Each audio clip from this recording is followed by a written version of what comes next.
세상에 떠도는 기묘한 괴담들. 첫 번째 이야기. 과거 중세 유럽의 마녀 사냥. 14에서 17세기 유럽에서는 마녀로 여겨지는 사람들을 끊임없이 체포해 가혹한 고문을 한 뒤 화형에 처했다. 이러한 마녀 재판은 약 300년간 이어지면서 유럽 전역에 맹위를 떨쳤다. 그 기간 동안 목숨을 잃은 사람들이 수십만에 이른다는 설도 있고 수백만에 이른다는 설도 있다.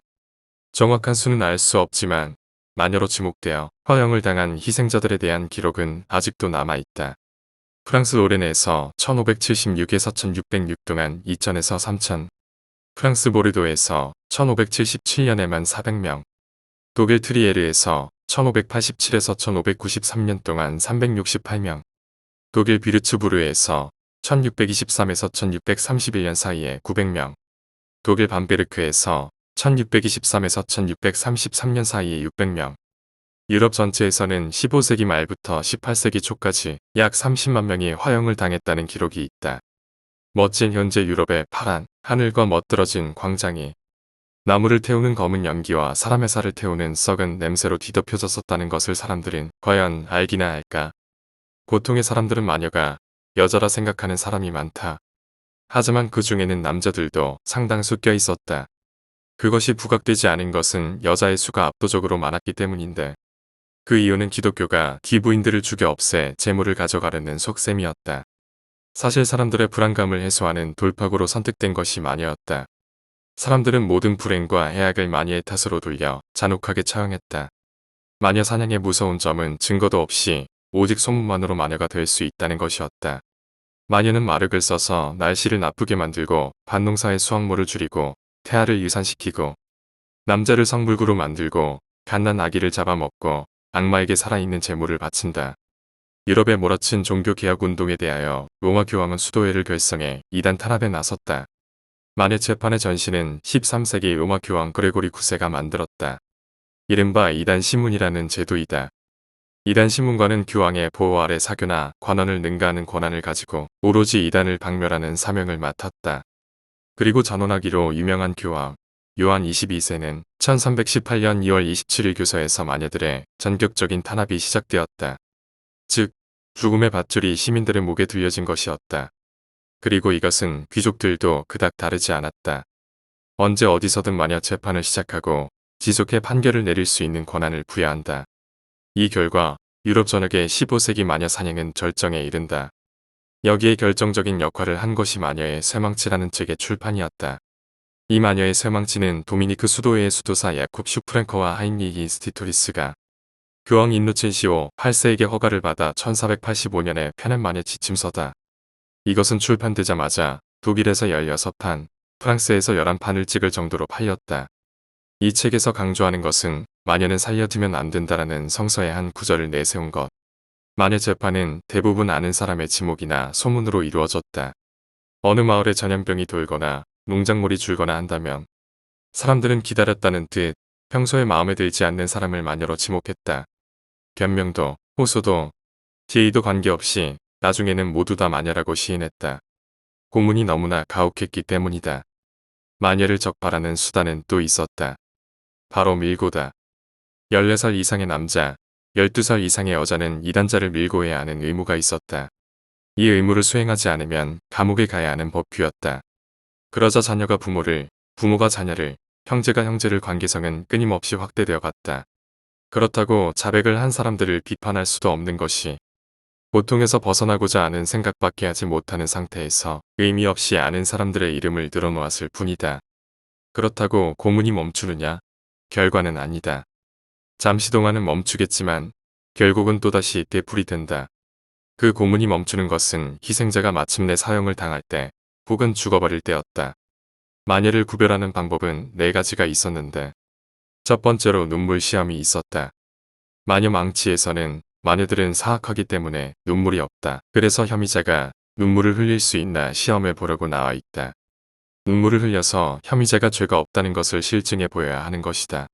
하지만 개똥도 약에 쓰려면 없다는데 생사가 걸린 문제에서 눈물을 억지로 짜내는 게 쉽게 될 턱이 없다. 두 번째는 바늘 시험이다. 바늘 시험은 성경 구절의 예언서에서 유래된 것으로 구원받은 자의 표식으로 이마에 먹이나 도장을 친다는 논리에서 유래됐다. 타락한 악마들은 지울 수 없는 표식을 가지고 있으며 마녀 또한 마찬가지라는 논리다. 따라서 재판관이 그녀들의 나체를 관찰하고 또 관찰의 용이성을 위해 몸의 털, 음모, 눈썹을 깎거나 태운다. 관찰에 의해 사마귀, 융기, 부스럼, 기미, 주근깨 등 마녀의 점이 나오면 형리는 그 자리를 누르거나 바늘로 찔러 감각을 느끼는지 피가 흐르는지 시험한다. 사바스에서의 난교에 의해 마녀는 피를 다 써버렸기 때문에 마녀는 피를 흘리지 않는다고 간주되었다. 세 번째는 불시험이다. 재판관은 혐의자에게 그들의 무혐의를 증명하는 방법으로 달구어진 쇠로 찢는 것을 견딜 수 있는지 그리고 다치게 될지를 시험한다는 것이다. 이렇게 제안했을 때 혐의자가 승낙을 한다면 그는 마녀가 된다. 마녀는 이 난관을 악마의 도움을 받아 헤쳐나갈 수 있다고 믿어졌기 때문이다. 네 번째는 물시험이다. 일반적으로 물은 깨끗한 속성을 가지고 있다고 믿어졌다. 형리들은 혐의자를 단단히 붓고 깊은 물에다 빠뜨린다. 물은 깨끗한 속성을 가지고 있기 때문에 마녀가 들어올 경우에는 물 밖으로 내쳐준다고 믿어졌다. 만약 혐의자가 물에서 익사한다면 그는 혐의를 벗게 되겠지만 물에서 떠오른다면 마녀로 간주되어 화형되었다. 마녀든 아니든 죽는 것은 마찬가지였다. 마녀의 재판 중 유명한 사례가 하나 있다. 바이에른에서 벌어진 일이다.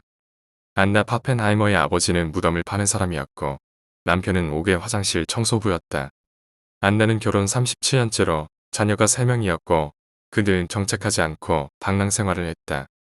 그러던 중 마녀 사냥의 지역에 들어가 버린 그들에게는 하층 계급, 거처가 없다는 것, 가톨린 지역에서 루터파라는 것 등 불리한 것이 너무나 많았다. 결국 그들은 미넨으로 끌려가 일가는 각각 독방에서 고문을 받았고 나중에는 요술을 부렸다고 인정했다. 그리고 안나는 나뭇가지에 앉아 하늘을 날아다니는 악마를 만났고 악마와 성관계를 맺었으며 살해한 아이들의 손으로 악마의 가루를 만들고 그것으로 사람을 살해하는 데에 이용했다는 것을 인정했다. 그들이 처형을 당하는 날 광장에는 구경꾼이 수천 명이나 들어찼다. 파펜하이머 가족은 옷이 발가벗겨지고 팬츠에 온몸에 살이 뜯겨졌다. 다음으로 안나는 유방을 잘리고 그것을 그녀의 입과 아들의 입에 강제로 집어넣고 먹게 했다. 이 고문은 당시 여성에서 행해지던 특유의 고문이다. 남편 파울루스는 무거운 철제 수레바퀴를 가슴뼈가 부서질 때까지 그의 몸 위로 여러 차례 떨어뜨렸다. 그리고 그의 항문에 막대를 집어넣었다. 그리고 막내 아들을 제외한 4사람을 화형대에 묶어 장작에 불을 붙였다. 그들에게는 화형 전에 교사라는 것도 주어지지 않았다. 어린 막내 아들은 부모와 형제가 고통에 몸부림치는 모습을 강제로 지켜보아야 했다. 가족들의 검은 몸부림을 보며 소년은 울부짖었다. 그리고 그 소년도 3개월 뒤 처형당했다. 마녀사냥의 고문들 1. 사람의 손과 발을 묶고 뒤로 눕혀밧줄로 감아죄어 올리는 기계 2. 무거운 집게로 손톱 뽑아내기 3. 신체의 민감한 부분 뜨겁게 치지기 4. 날카로운 칼날과 송곳들이 주뼛주뼛하게 나온 롤러로 사람 위의 앞뒤로 굴림 5. 손가락 관절을 탈골시키는 도구인 엄지손가락을 비틀어 죄는 기구도 있었다. 6. 통칭 스페인 구두다리와 발가락을 지시기는데 사용했다. 7. 철갑 전혀 실제 여인의 크기와 모습으로 뜬 속이 긴 기구로 칼들을 꽂아두고 죄어 들어가므로 고문당하는 사람은 둘러싸여 들어오는 칼들에 의해 치명적으로 찢어졌다. 이 고문장치에 거룩한 물을 뿌렸고 하나님께만 영광을 돌릴지어다라는 라틴 말도 적혀 있었다. 팔 옷을 벗긴 후 단단한 줄로 등 뒤에다 손을 묶은 다음 발에 온몸의 무게가 주어지도록 하다가 도르대를 작동시켜 몸뚱이를 공중에 매달리게 하거나 혹은 떨어뜨리기도 하고 갑자기 줄을 당겨버렸다. 그럼으로써 신체의 관절을 탈구시켰다. 9. 이건 처형 방법으로 그냥 나무 위에 이단 자수 21명을 통째로 목매달아 죽였다. 10. 혓바닥 도려내기 11. 화형 12. 귀와 입속에 끓는 납 부어넣기 13. 눈 알 도려내기 14. 채찍질 15. 긴 못들이 쭈빗쭈빗 박혀있는 낭떠러지 아래로 밀어제쳐 죽이기 16. 자신의 신체에서 난도질된 살조각이나 소변, 배설물 먹이기 17.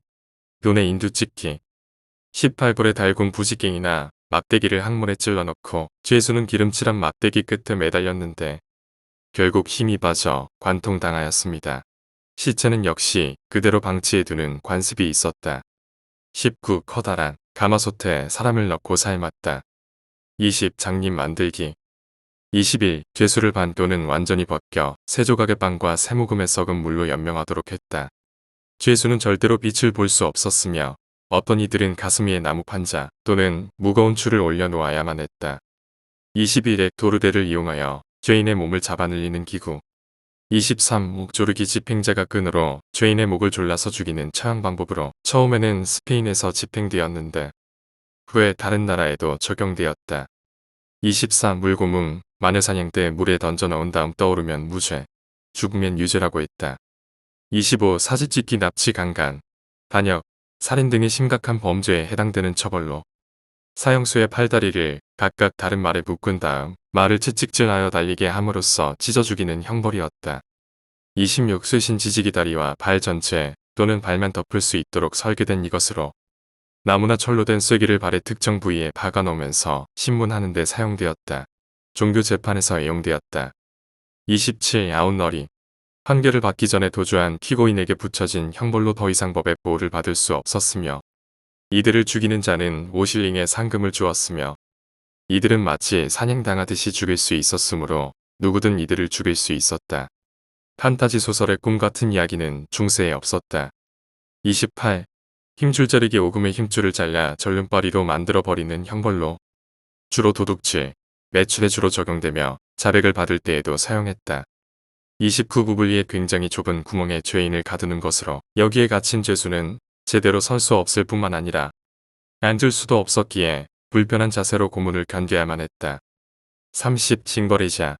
처벌에 사용되는 의자로 죄수는 이것에 묶여 마을의 광장에 놓이거나 마을에 끌려다니면서 망신을 당하기도 하였다. 뿐만 아니라 묶은 채로 물에 집어넣기도 하였다. 이러한 처벌은 주로 매춘부, 마녀, 이단자, 잔소리꾼, 행실이 나쁜 여성, 사기꾼 등에 적용되었다. 31. 착고. 족쇄 달린 칼로 중앙에는 머리를 위한 큰 구멍과 양쪽 끝에는 족쇄인 작은 구멍이 2개가 있는 형태로 죄인의 머리와 손을 구멍에 집어넣고 잠구어 죄수를 움직이지 못하게 했는데 이것은 필러리와 같이 공개적인 장소에서 괴롭힘, 학대와 놀림을 받았다. 어떠한 범죄에도 적용되었고 특히 행실이 나쁜 경우 많이 적용된 형벌이다. 32. 필러리.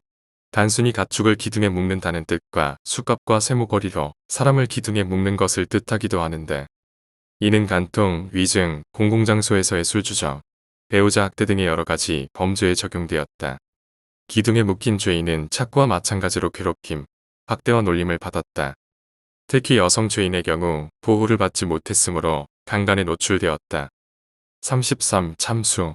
주요 범죄를 저지른 사람에게 가해진 처형법으로 다양한 방법으로 집행되었는데 일반적으로 사형수의 머리를 받침대나 돌덩이 위에 두고 도끼로 내리쳐 잘라내었다. 다른 방법은 사극에서 자주 보듯이 무릎을 꿇게 하고 집행자가 목을 떨구는 방법이다. 어떤 나라는 사형 집행 시 칼을 두르는 횟수 제한이 있었는데 이 횟수를 넘겨서도 사형수가 살아있다면 풀어주었다. 하지만 대부분의 죄수는 피를 흘리며 고통스럽게 천천히 죽어가야 했으며 잘린 머리는 창에 꽂아 일정 시간 동안 공개되었다. 34. 채찍질. 35. 파문 교회에 맞는 카드다. 파문당한 자는 미사 축복이 불가능하였으며 후기에 이르러 결혼도 불가능하였다. 심지어 임종 직전의 마지막 참회나 고해 성사를 치를 수 없었으므로 종교인에게 최악의 형벌이다. 이걸 고문에 넣을 수 있을진 모르겠지만 정말 중세에서 중요한 형벌 중 하나라 넣었다. 실례로 교황 그레고리우스 7세는 독일 왕제 하인리 4세를 이걸로 굴복시켰다. 카노사의 구려고 아시죠? 그리고 종교개혁자 루터도 파문을 당했다. 36. 창자 드러내기 정신이 또렷하게 살아있는 자에게 행해졌으며 무엇을 당하는지 알게 하였다. 37. 사등분하기 죄수를 내 토막 내어 마을에서 서로 떨어진 곳에 따로 묻었는데 이것은 심판의 날이 왔을 때 죽은 죄수의 몸이 불완전하여 천국에 들어서지 못할 것으로 생각하는 종교적인 믿음에서 연예된 것이다. 38. 목매달고 창자 드러낸 수 사등분하기 대망의 마지막 합동 버라이어티 사형법이다. 죄인은 죽기 직전까지 목이 매달려 있으며 기절하면 물 뿌려서 다시 깨우다가 창자를 빼내고 남은 신체를 내토막하여 도시나 마을에서 떨어진 네 곳에 묻었다. 앞에서 말한 것과 같은 이유로 이러한 일을 행하였다. 39. 뼈부수기. 40. 불면방 중앙에 있는 등받이 없는 의자 또는 책상 위에 책상다리나 그 외에 불안정한 자세로 앉혀진다. 이렇게 하여 24시간 동안 식사도 수면도 허락되지 않은 채 감시된다.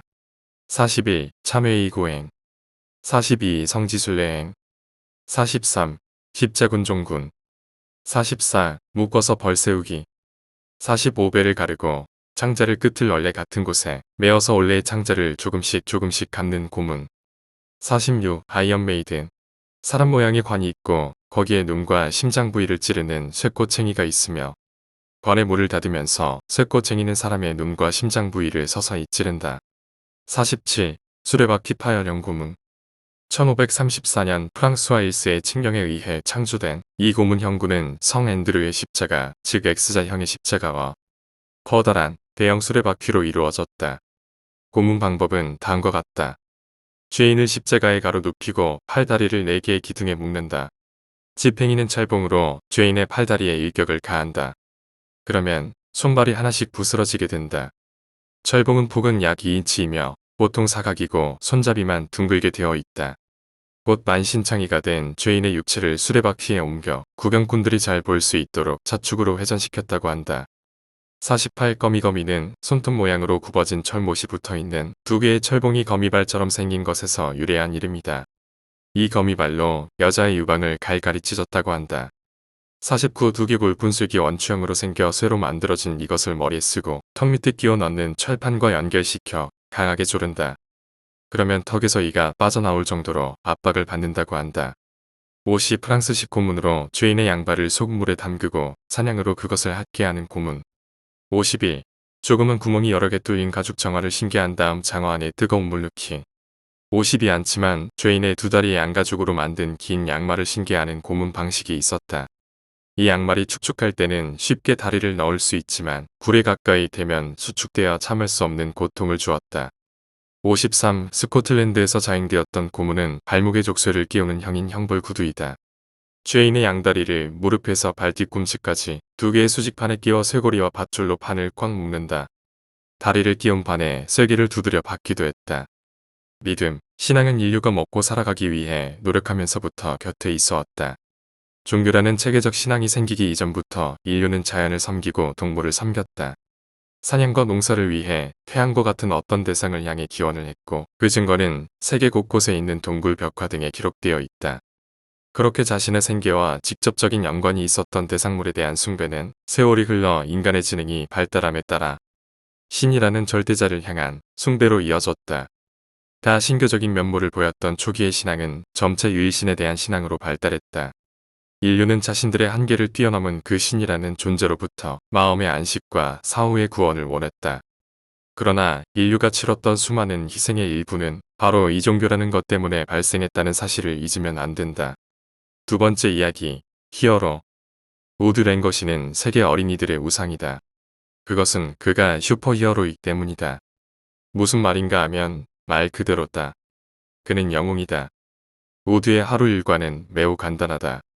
잠을 자지 않는 그는 자신의 펜트하우스에서 세계 각곳을 촬영하는 100여 개의 스크린을 지켜보다가 무언가 문제가 발생한다 싶으면 바로 그곳으로 날아간다.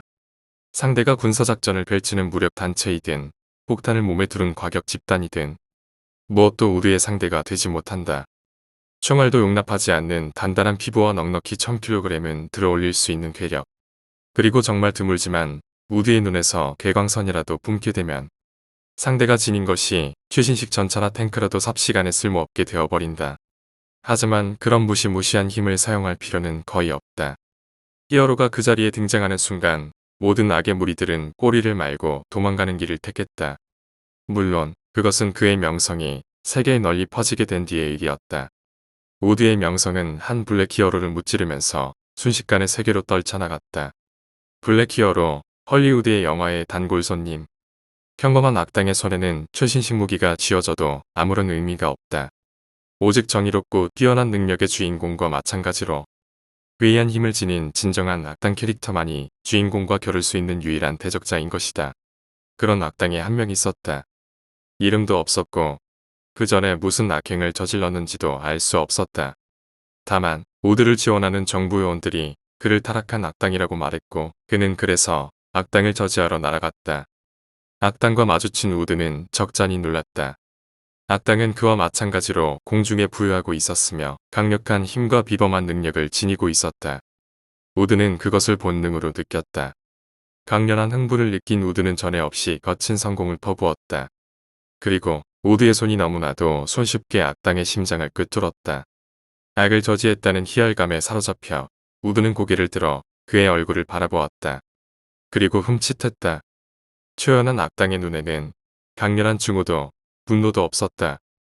우드는 거기서 다른 것을 보았다. 그는 나지막이 신음성을 흘리며 눈을 도로 떴다. 계속 그 장면이 머리에서 떠나지 않았다. 그 눈은 우드에게 악당을 처치했다는 더 큰 선을 위해 누군가를 죽였다는 자기 변명이나 도피를 절대로 허용하지 않았다.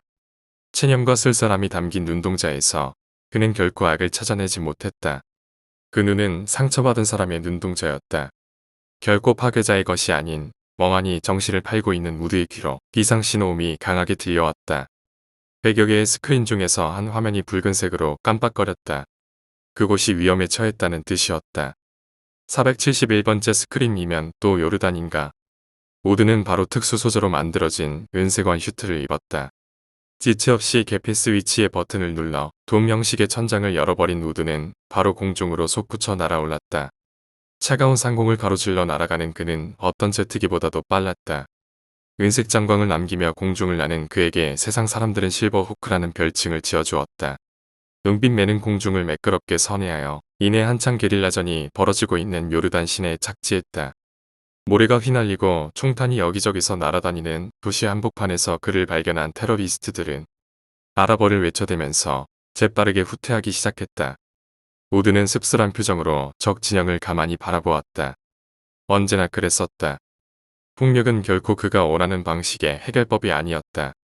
특히 지금같이 어떤 눈동자가 양심을 옥죄며 올 때에는 눈이 말했다. 난 죄가 없어 아냐. 넌 악당이야. 왜? 그들이 요원들이 말해줬어. 너는 악당이야. 결코 들어본 적 없는 목소리. 시각으로만 느껴왔던 원망의 음성이 열렸다. 내가 속은 거야. 탕. 순간 99경의 소총 하나가 그를 향해 불을 뿜었다.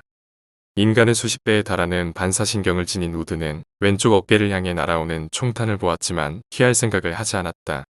어떠한 금속도 그에게 상처를 입힌 일이 없으니까. 그리고 그의 생각은 빗나갔다. 좋아. 생살이 찢어지며 납총알이 어깨에 파고들었다. 극심한 통증과 함께 키가 솟구쳐 올랐다. 우드는 놀랐다. 그리고 다음은 비명이었다. 그아야. 어깨를 움켜쥔 그는 숨을 헐떡거렸다. 후퇴하면서 총을 갈긴 한태혁 군인이 그것을 보면서 제 동료들에게 무언가 빠르게 외쳤다. 우드는 아픈 가운데 재빨리 생각을 정리하고는 하늘로 솟구쳐 올랐다. 생전 처음 느껴보는 고통은 그에게 극도의 불안과 공포를 주었다. 서둘러 비행기가 날아다니는 상공으로 진입한 그는 비행 방향을 그의 펜트하우스로 옮겼다. 차가운 대기와 상처가 마주하자 피와 피에 젖은 생살이 그대로 얼어붙어 갔다. 우드는 믿을 수 없다는 표정으로 상처를 내려다보았다. 우선 상처를 치료해야겠다는 생각에 그는 비행 속력에 가속을 두었다. 그리고 그는 한 번 더 당황했다.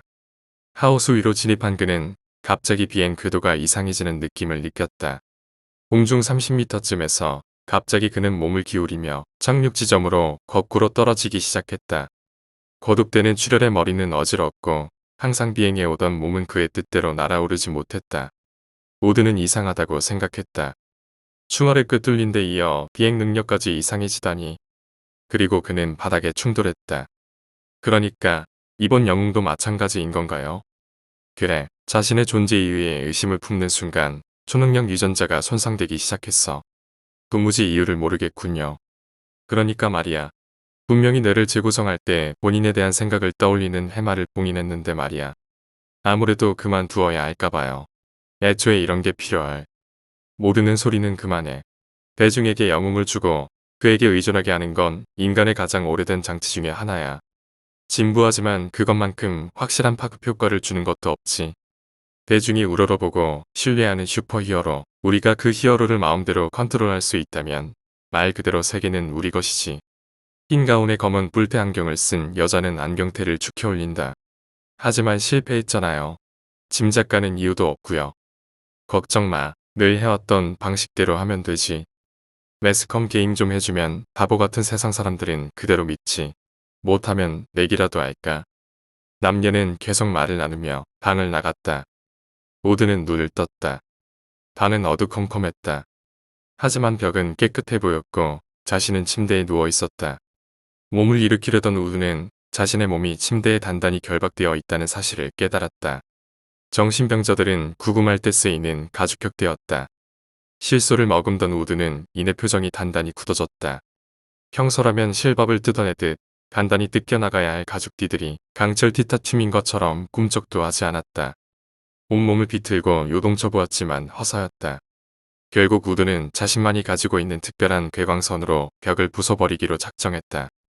눈을 부릅뜨며 천장을 노려보았다. 아무 일도 일어나지 않았다. 네, CNN 국제뉴스 특보 방송입니다. 굉장히 비극적이고 안타까운 일이 아니지 않을 수 없습니다. 약 2년간 세상의 평화를 지켜오던 일명 실버후크가 새로 등장한 악당 다크 이글과의 전투 중에 사망했다는 소식입니다. 다시 특보입니다. 실버후크의 죽음에 온 세상 사람들과 아이들이 비탄에 빠진 가운데 그를 무참히 살해한 다크 이글에 대한 정보를 간신히 요원들이 구해냈다고 합니다. 다크 이글은 실버호크와 마찬가지로 공중을 부여할 수 있으며 엄청난 괴력을 지닌 것으로 판명되었습니다. 둘 간의 전투 영상이 담긴 테이프가 현장에서 파손되었다는 안타까운 소식도 함께 들어왔습니다. 라고 말했다. 얼마나 결박당해 있었을까? 그는 자신이 거의 모든 능력을 상실했음을 깨달았다. 괴력은 일반인보다 조금 좋은 정도로 변했을 뿐 눈에서 발사되는 괴광선도 이제는 뿜어낼 수 없었다. 오로지 남아있는 능력은 공중을 부여하는 능력뿐인 듯했다. 하지만 그것도 염두에 두었는지 침대는 바닥과 연결되어 있는 수침대였다. 그렇게 몇 주일, 간호사가 주입한 약물을 투여받고 가수면 상태에 빠졌다. 우드는 눈을 떴다. 그는 공중에 떠 있었다. 우드는 기쁨에 휩싸여 몸을 움직이려 해보았지만 허사였다. 몸은 전혀 움직이지 않았다. 공중에 매달린 헝겊 인형처럼 다만 떠 있을 뿐이었다. 그는 곁눈질로 자신의 상태를 살피곤 깜짝 놀랐다. 얼굴 가죽이 뜯겨져 나가고 그곳을 다시 불로 지진 듯했다. 너무나도 추악한 모습이었다. 그리고 몸에 입혀져 있는 검은 슈트. 검은 슈트 위로는 붉은색으로 불타는 독수리가 그려져 있었다. 이 슈트는 뭐지? 난 어떻게 된 거야? 그때 멀리서 한 인형이 공중으로 날아온다. 자신만만하고 쾌활해 보이는 그의 얼굴은 준수하고 멋지다. 초록색과 파란색으로 칠해진 근사한 슈트를 걸치고 있다. 전신에 힘이 넘쳐 보인다. 우드는 진실을 깨달았다. 그리고 그를 속박하던 결백한 눈동자가 그를 놓아주는 것도 느꼈다. 그래, 당신이 옳아서 당신은 죄가 없어. 너도 죄가 없어. 젊은 영웅은 퇴역 히어로의 심장을 꿰뚫었다. 그 장면은 카메라를 통해 전 세계로 퍼졌다. 모든 아이들과 시민들이 기쁨의 환호성을 질렀다. 예, 혜성처럼 등장한 루키 히어로 썬더버드를 다들 보셨습니까? 그 사악한 블랙 히어로 다크 이글을 단 한 칼에 거꾸로 뚫었습니다. 이로써 세상은 다시 평화로워졌습니다. 모든 시민들은 걱정하지 마시고 새 국가와 세계를 이끌어갈 어린이들에게 꿈과 희망을 주는 히어로에 대해 이야기해 주십시오. 이상 CNN 기자 존 헤럴튼이었습니다. 라고 말했다. 인간에겐 영웅이 필요하다. 세 번째 이야기, 표지판.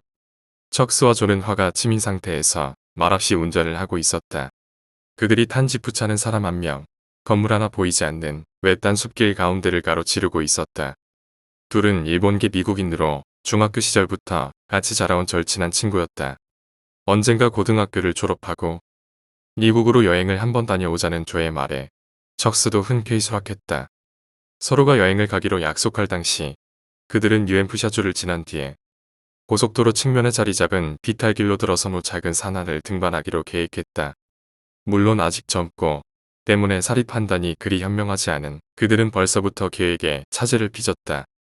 하지만 지도도 내비게이션도 하나 없는 얕은 지리 파악으로 원활한 여행이 될 리가 없었고 그 결과가 길을 잃고 이리저리 헤매고 있는 지금이었다.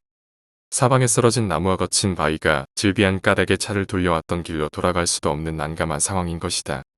고요한 침묵을 깨고 조가 운전을 하고 있는 척스에게 말했다. 이봐, 내가 아까 왼쪽 길로 가는 것이 맞을 것 같다고 했지? 이게 뭐야? 1시간째 아무것도 없어. 척스는 짜증스런 얼굴로 아무런 대답도 없이 묵묵히 운전을 하고 있었다. 하지만 그의 속을 긁어놓는 친구의 눈치 없는 투덜거림은 끊이지 않고 이어졌다. 슬슬 배도 고프고 애당초 잡은 여행 계획도 모조리 엉망이야. 대체 이제 어쩔 거야? 결국 참지 못하고 한마디 하려는 척스는 순간 차를 강하게 급정거했다. 끼익. 그 바람에 조는 차 앞 선반에 머리를 들이받았다. 아예, 이게 뭐하는 짓이야.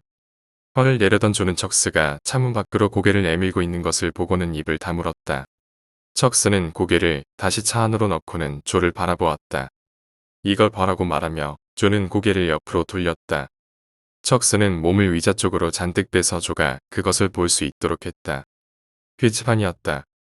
굉장히 낡았고 파란 바탕에 흰색의 정자로 글씨만이 새겨져 있었다.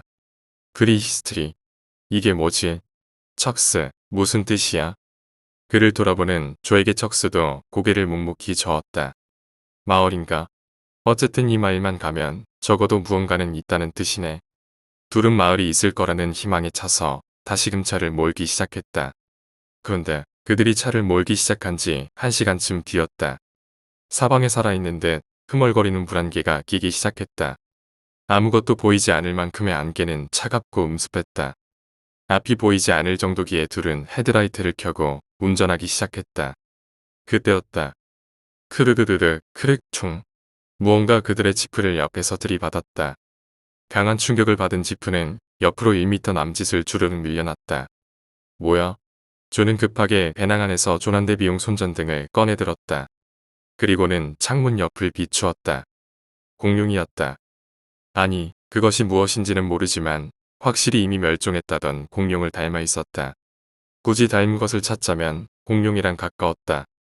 어릴 적 박물관에서 본 티라노사우루스는 10m가량의 거대한 몸을 서서히 일으킨 그것을 지프차에게 포효하는 소리를 내질렀다. 캬. 척스 빨리 출발해. 빨리. 안색이 파래하게 질린 조가 재촉하자 그때까지도 멍하니 그것을 바라보던 척스는 서둘러 악셀을 밟았다. 서둘러 출발하기 시작한 차를 그 파충류는 끔찍할 정도의 모양으로 쫓아왔다. 10m가량의 육식동물이 땅에 굉음을 일으키며 뒤에서 쫓아온다는 것은 엄청난 공포였다. 핸들을 너무 꽉 잡아 허옇게 질린 손가락으로도 척스는 이내 침착히 운전을 하기 시작했다. 쿵쿵쿵. 커다랗게 울리던 공룡의 발소리가 이내 들리지 않을 정도로 줄어들었다. 대체 그게 뭐였지? 저런 걸 본 적 있어, 척스. 아니, 저건 어릴 때 책에서나 보던 공룡이잖아. 어떻게 된 건지. 그들은 계속해서 이야기를 나누었지만 가장 시급한 것은 이곳을 뜨는 것이었다. 언제 또 그런 공룡이 나타날지 모른다. 놀랍게도 그들이 운전을 하고 있는 동안에도 사방에 공룡이 있는 것이 보였다. 천장이 뚫려있는 지프차라서 공중을 활공하고 있는 익룡과 주변을 걸어다니는 초식 공룡들이 보였다. 척스, 저것 봐. 내가 제일 좋아하던 공룡이야. 트리케라톱스였던가. 척스는 조의 말에 대꾸할 수가 없었다. 그저 주위를 바라보았다. 믿기지 않았다. 이곳은 뭐지? 공룡들이 살아있는 곳이라니. 한참을 차를 몰아가니 서서히 안개가 걷히기 시작했다. 우연인지 그와 동시에 공룡들도 차차 보이지 않게 되었다. 그리고 그들에게 다른 것이 찾아왔다. 똑같은 모양의 표지판이었다. 그리고 이번에는 조와 척스 모두 단어의 의미를 알았다. 천국. 이번엔 또 뭐야? 아까 그 이상한 단어는 뭔지 몰랐지만 좋은 건 아니었잖아. 척스도 가히 좋은 표정은 아닌 얼굴로 표지판을 바라보았다. 하지만 길을 돌려가자면 공룡들이 있었던 그곳으로 가야 한다. 답은 하나였다. 지프는 다시 표지판을 지나 서서히 앞으로 가기 시작했다. 둘은 잔뜩 긴장한 채 계속해서 주위를 살폈다. 하지만 아까와 같이 생명을 위협하는 사고와 위험은 어디에도 보이지 않았다. 그리고 계속해서 경계하는 그들은 서서히 주위의 경관에 압도되었다. 척스, 진짜 천국이었어. 그들은 해가 지면서 내리는 황금빛 노을이 물들인 따스한 구름 속을 운전해 가고 있었다. 평범한 비탈길이 어느새 구름으로 바뀌었고 사방이 불그스름하게 물든 구름들이었다. 놀랍게도 길 옆으로 굉장히 멀어 보이는 저쪽의 구름에 높은 탑과 비슷한 건물들이 수없이 세워진 것이 보였다. 고와해 보이는 하늘은 절대로 변치 않는 따스하고 신비로운 빛이었다. 성경과 같은지 다른지 알 수 없으나 그들에게 드는 생각은 이곳이 정말 천국이라는 것이었다. 너무나 아름다웠다. 금빛 구름 속에서 그들은 저도 모르게 서서히 속도를 줄여가며 운전을 하기 시작했다.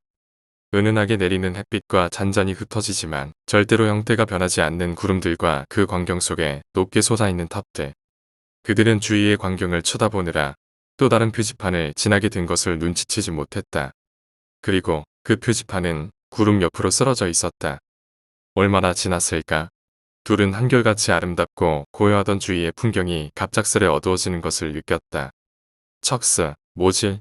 구름들이 사라졌어. 그 또한 주위를 살피며 그것을 뒤늦게 깨달았다. 어느새 그들은 전혀 다른 곳에 와 있었다. 뭔지는 모르겠지만 우린 방법이 없어 계속해서 앞으로 나가는 것밖에는. 서서히 주변 풍경은 기괴하게 바뀌었다. 척스와 조는 앞에 있는 길이 양쪽에 구덩이가 있고 아슬아슬하게 일자로 이어진 허공길인 것을 보고는 잠시 차를 세웠지만 이내 다시 조심스럽게 앞으로 나아가기 시작했다. 풍경은 점점 더 끔찍해졌다. 아무것도 없던 패인 양쪽의 구덩이에 용암이 끓고 있던 것이다. 이럴 수가. 절벽 양쪽의 벽은 용암의 붉은 빛에 비추어 온통 피처럼 빨갛게 보였다. 그때였다. 그 두 명은 봐서는 안 될 것을 보고 말았다. 기아아, 우으. 한 명의 것은 아닌 비명소리가 아련하게 울려 퍼지기 시작했다. 여자의 것도, 남자의 것도, 노인의 것도, 어린아이의 것도 있었다. 모두가 끔찍스러운 고통을 겪고 있는 듯이 끓어오르는 듯한 고통의 비명소리를 목이 터져라 질러대고 있었다. 척스는 간신히 고개를 내밀어 용암 아래를 살펴보고는 곧바로 후회했다. 용암 속에서 허우적대고 있는 사람들이 보였다. 한두 명이 아니다. 수억 명의 사람들. 끝이 보이지 않을 정도로 엄청난 사람들이 붉게 넘실 때는 용암의 바다에서 미칠 듯이 몸부림을 쳤다. 머리카락이 있는 사람은 아무도 없었다.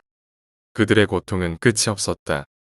척스는 용암에 모조리 타들어가 사라진 사람이 다시금 용암에서 기괴하게 꿈틀거린 듯 새로운 육체가 생겨나 다시금 타들어가는 억겁의 고통을 받는 것을 보았다. 그들이 고통을 겪고 있는 하늘로 척스와 조가 지나왔던 아련히 아름다운 천국의 구름들과 세계가 보였다. 항상 유쾌하고 수다스럽던 조가 조용했다. 부들부들 떨고 있던 까닭의 척스보다 더욱 병적으로 두려워하는 그는 창밖을 쳐다보지도 못했다. 그때였다. 탕탕탕. 그릇 끼익 차체를 밖에서 긁어대고 있는 소리였다. 피부가 모조리 타들어간 끔찍한 몰골의 사람이었다. 나 좀 데려가.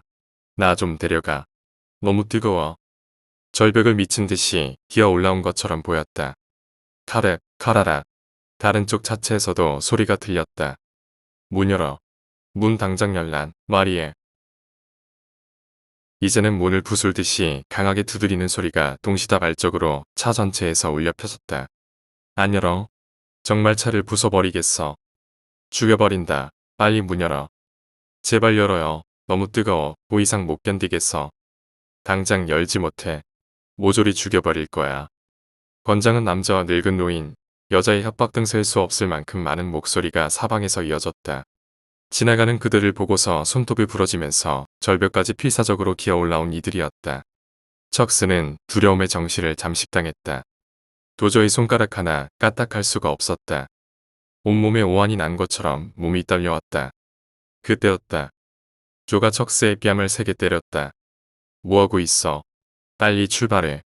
셀 수 없을 만큼의 사람들이 계속해서 차를 쳐대자 차의 유리창이 부서질 것 같았다.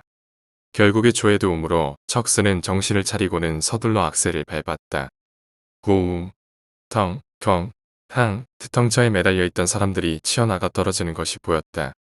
부딪힌 사람들이 다시 용암 속으로 곤두박질 쳤다. 뒤에 남은 10여 명의 사람은 미친 사람처럼 그들의 지프를 계속해서 쫓아왔다. 스스로의 두려움을 이기지 못한 광적인 비명소리를 계속해서 질러대면서 안 돼, 안 돼. 제발 돌아와. 돌아와. 여자의 찢어지는 듯한 외침을 마지막으로 그들은 그곳을 벗어났다.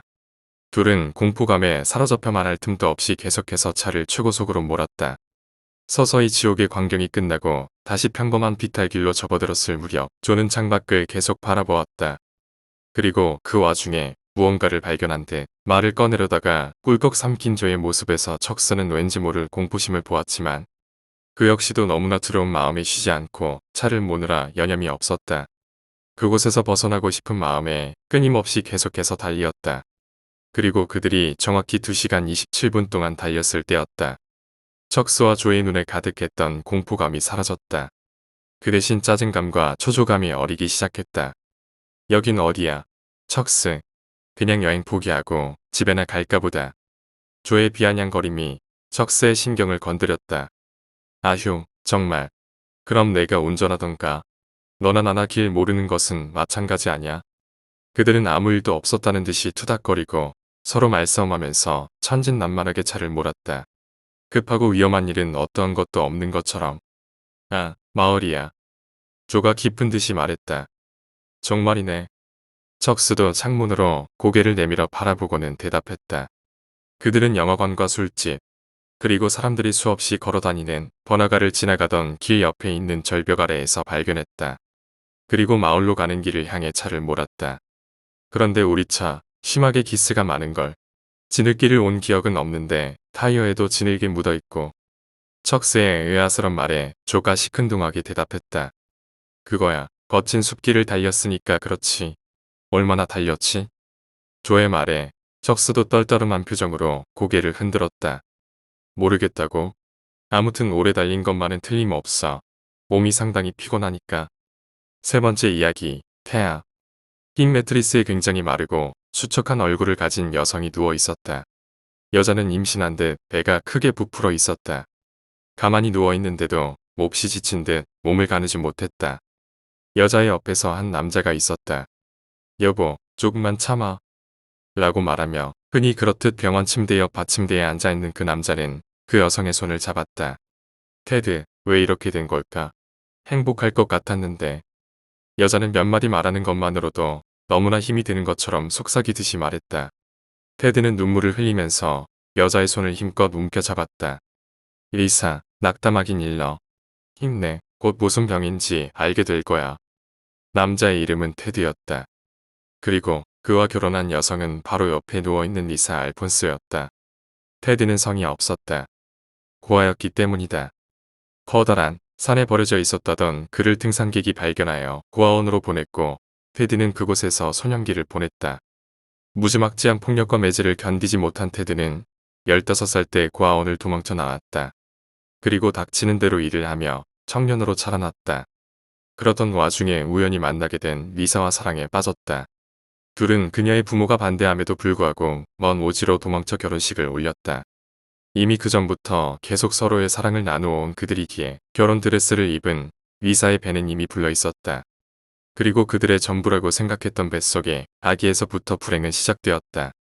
들뜬 마음을 감추지 못며 그들이 병원에 가서 확인해본 결과는 아기는 딸이라는 것이었다. 그들은 즐겁게 아이의 이름을 정하고 옷을 구입하고 신발을 맞춰보면서 마냥 행복해했다. 그리고 사건은 아이를 임신한 지 8개월째에 접어든 리사에게 갑자기 찾아왔다. 임신 7개월. 리사는 그때부터 급격히 마르기 시작했다. 임신 중에 살이 빠지는 것도 큰일이었지만 문제는 단순한 몸무게의 감량이 아니라는 데 있었다. 안색이 초췌해지면서 다크서클이 드리워지기 시작한 리사의 얼굴은 한눈에도 건강에 이상이 생긴 것처럼 보였다. 다리가 무섭도록 말라갔고 뺨의 그림자가 드리워질 정도로 살이 빠졌다. 앙상하게 마른 몸에 임신한 배만 불룩하게 나온 그녀의 몸은 누가 봐도 정상이 아니었다.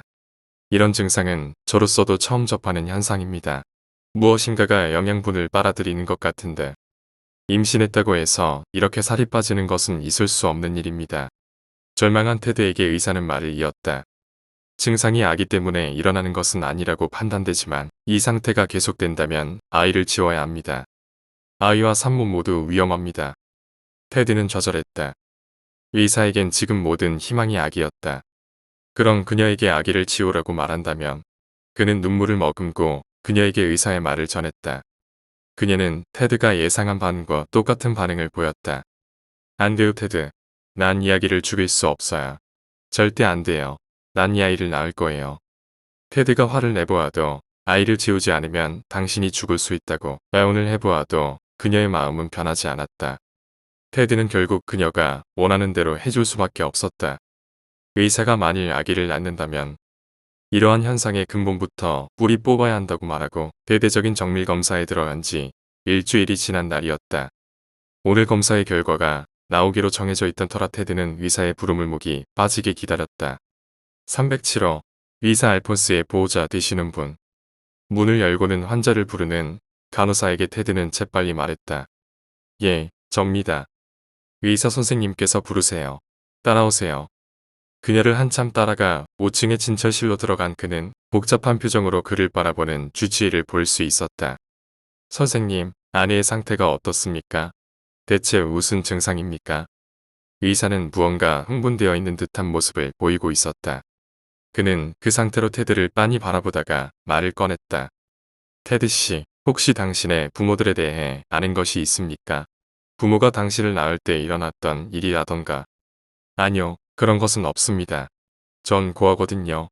부모님이 누구인 줄도 모릅니다. 대답하던 테드의 얼굴이 순간 굳었다. 아이 의외. 설마 현재 일어나는 의사의 일이 저와 관련되어 있습니까? 의사는 당황스럽게 그의 눈길을 피했다. 그럽니까? 제발 제게 말해 주십시오. 대체 의사에게 무슨 일이 일어나는 겁니까? 그를 힘겹게 마주본 의사는 크게 심호흡을 한 뒤에 이르렀다. 이것이 당신의 유전적인 것 때문인지 아니면 다른 기이한 의학적 현상인지 나도 모르겠어. 의사는 숨을 가다듬고 말을 이었다. 하지만 분명한 건 이 일이 의학계에서 역대 기록된 사건 중에서도 가장 기이하고 이상할 것이라는 내 확신이요. 테드는 무언가 말을 꺼내려다가 의사가 손을 들어올려 가만히 들으라는 제스처를 취하는 것을 보고 입을 다물었다. 주치의는 품 안에서 무언가를 꺼냈다. 한참 만지작거리던 의사는 그것을 테드에게 건네었다.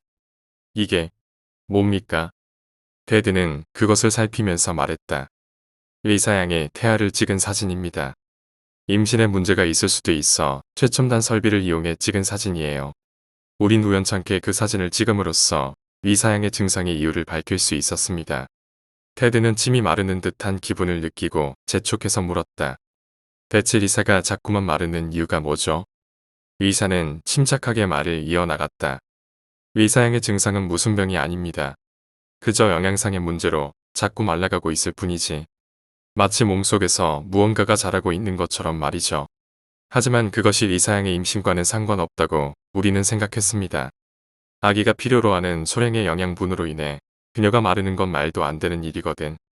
그래서 우리는 그녀의 건강 중 다른 곳에 이상이 있는 것으로 여기고 계속 진찰을 해왔던 것입니다.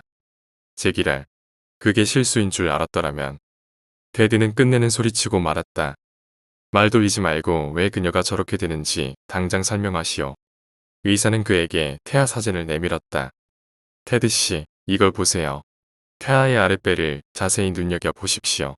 푸른색의 조그만 것을. 이게 무엇인지 알겠습니까? 바로 아기입니다. 의사양이 임신한 아기가 임신을 하고 있다는 말입니다. 우리는 이 사실에 경악했습니다. 그리고 사진을 정밀 조사하기 위해 확대한 뒤에 더 놀라움을 금치 못했지. 아기가 임신한 아기의 뱃속에 또 다른 무엇이 포착된 것입니다. 사진을 면밀히 관찰한 결과 결론은 이거입니다. 그 아기 또한 임신을 하고 있다는 말입니다. 이러한 말도 안 되는 태아, 임신이 몇 차례 되풀이되어 의사양의 영양분을 모조리 가져갔을 거라는 것이 우리들이 내릴 수 있었던 가장 현실적인 결론이었습니다. 마취한 없이 모든 걸 흡수하려 드는 기생충처럼 말입니다. 지금 의사양의 뱃속에는 몇 번의 임신이 중복되어 있을지 모릅니다. 수십, 수백, 어쩌면 수천일지도 모르는 일이죠. 그녀를 위해 낙태를 진행하겠습니다.